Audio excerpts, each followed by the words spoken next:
Hey guys, what's up? On this video,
shell na walang laman, set aside natin.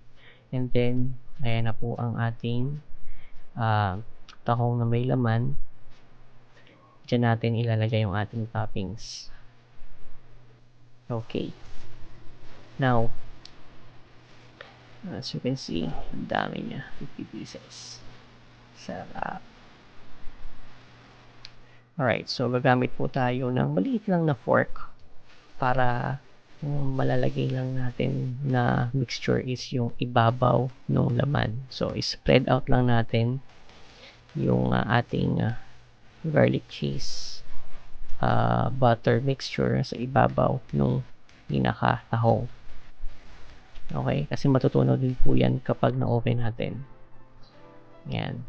So, sa ating pan, ang mailalagay natin is about nasa 25 pieces. So, yan. Yung half, set aside lang natin. So, ito na po. Pwede natin siyang ilagay sa ating oven. So, ang ating oven is just a regular oven toaster. Okay? So, preheat ko na rin po siya. So, ito po ang ating oven toaster. Meron po siyang heater sa taas at sa baba. So, yun po, magandang klase ng toaster. So, 1 minute na po siyang mainit. And, lalagay na po natin siya sa ating oven. We'll cook it for 5 minutes. Or, kapag napansin nyo na nagbo-boil na yung butter mixture. Yan.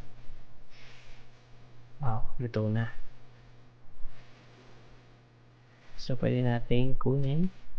And as you can see, nagbo-boil pa yung butter. Wow, sarap.